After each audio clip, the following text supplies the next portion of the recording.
My friend V, and frequent co-host on my weekly podcast, the ArchCast, decided to make himself a little tweet, showing what he would like to pay $90 for in video games and what is currently being offered in video games. Making some fun of the recent Fable main character, of course, whom literally everyone agrees looks beyond hideous. And as I've talked about previously, this is obviously by design. You literally cannot make a character this ugly without intentionally and deliberately going out of your way to make a character this ugly. And this tweet blew the hell up, with a current 2.3 million views and a lot of responses, including a lot of people who are very butthurt about this. See, here's the interesting thing. A lot of people saw this tweet and began responding to V. Oh, you damned incel. V is married, incidentally. Or, oh, why don't you just watch porn if you want spank bank materials in your video game? And that, of course, isn't the point. Sure, you could just go watch porn, but the idea here isn't for it to be pornographic. V also argued back that, okay, but if you want violence in your video games, should you go watch, videos from Ukraine or snuff videos? Obviously not. There is a clear, delineation between these things.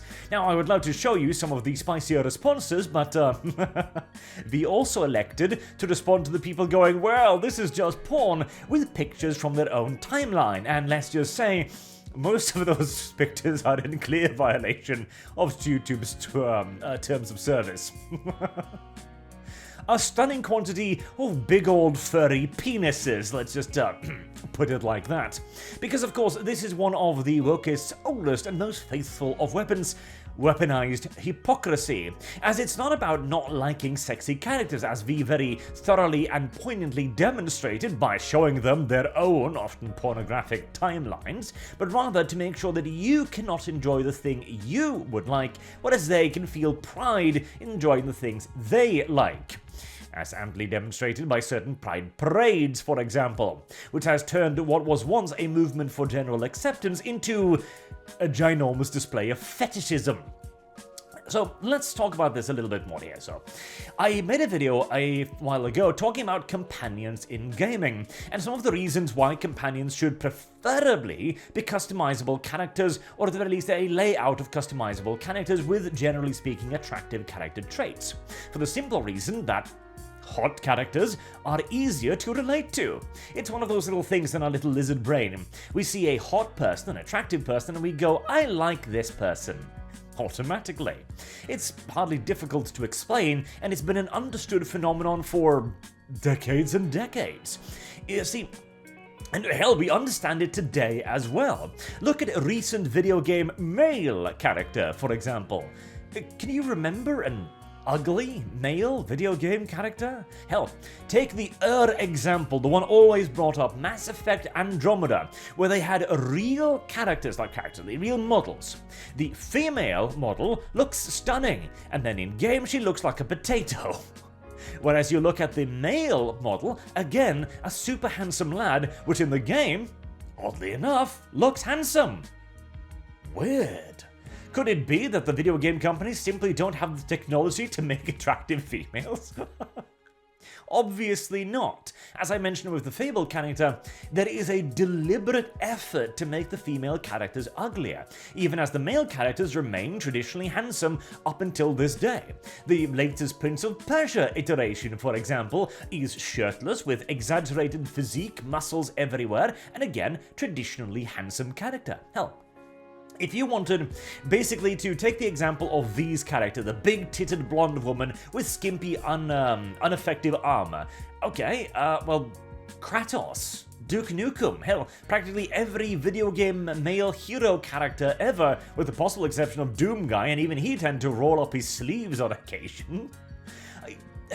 And again, this is something we've all known about. If we go back in time, for example, to Marvel, one of the now conquered examples of feminist, complete dominance over our entertainment industry, they had something they like to call heroic proportions, where you would have a normal, fit, athletic, strong man, but put next to a superhero, he would look downright diminutive, because of course, that was supposed to be a superhero.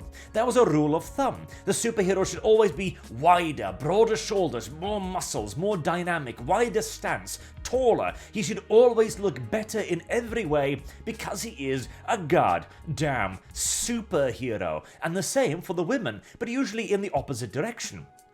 Rather than the wide shoulders, you would have a wide hips and narrow shoulders. The face would be smaller. There would be more attention paid to features like lips, for example. Their stance would usually be smoother, more dynamic, more fluid, more, well, outright feminine, frankly. Because the point of both of these designs was to make attractive, handsome, and aspirational characters. Characters you could look at and go like, wow, that's the peak of what I could possibly be. That was the idea.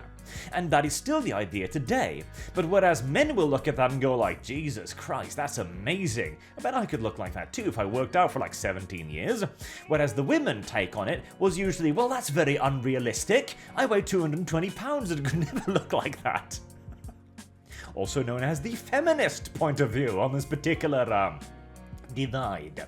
As again, we keep seeing ugly female characters, but we keep seeing hot male characters, despite the obvious desire and demand for attractive characters. I mean, we shouldn't be having this conversation in 2023, honestly. When I was growing up, it was known as an absolute ironclad mantra, sex sells.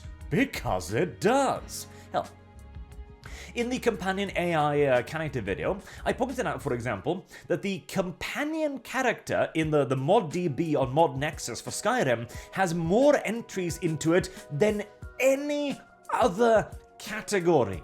People are more interested in enhancing their game with an attractive, hot female sidekick than they are with improving gameplay, than they are with extra weaponry, than they are with extra armor, with houses, with literally anything. Attractive characters trump it all. Literally. And again, this is something we've always known, but have now chosen to disagree with. And this is the brilliance of this demonstration as well. Namely that he takes these people and go like, well, this is just pornography, then looks into their timeline and goes, well, you seem to be enjoying a fair bit of porn yourself, sir. Why do you object to the one thing but not the other? Well, it's because it is a weapon.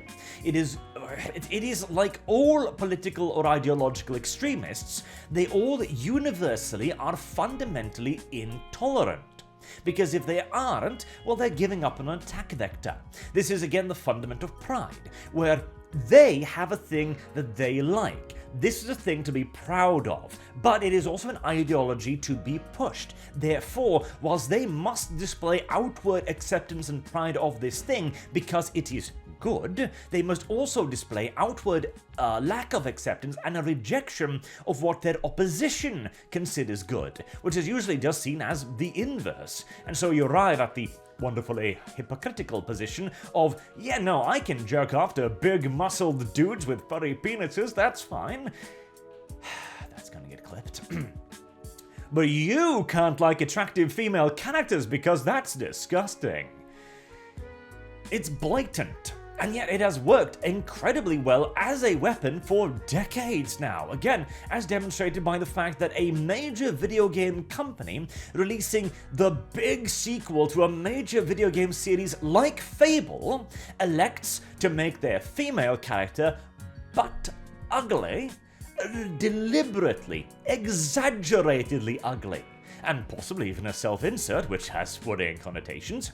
Whereas the male character, the giant, well, he's no Arnold Schwarzenegger, he's no Superman, but he too isn't deliberately ugly, now is he? That's the weird thing. Why would you differentiate so wildly based on genders here? What could possibly be the explanation? Again, it is ideology, and we all know it. But V has clearly managed to touch upon something here that people know but can't quite express in words, and he has blown up doing so, because yes, it is true. Now, I would say that his example of an attractive female character is perhaps a pinch vulgar. But he is absolutely correct. Hell, we can even look overseas, of course, at Japan and the rise of manga. Are characters in mangas ugly? No, never. As a general rule. In fact, if a character in a manga is ugly, it is usually exaggerated ugly for comedic effect, or to demonstrate somebody as being a vile human being, like the fat, disgusting guy featuring prominently in NTR comics, for example. It is used as a visual tool to tell you parts of the story. All of the good characters are handsome, all of the male characters are blandly handsome, all of the female characters are handsome, with again the heroic proportions. Narrow hips, big tits. Same with the men, enormous pecs, so on and so on. This is a rule that everyone understands, and we have only now been forced to abandon in the West due to ideological reasons. It is anti-nature, fundamentally so. It is a thing that we all know we like, that we all accept we like, that is being rejected for reasons of politics, power politics. Because, well, think of it. It is the power of making you admit to a lie, and knowing that you are admitting to a lie, knowing it is a lie.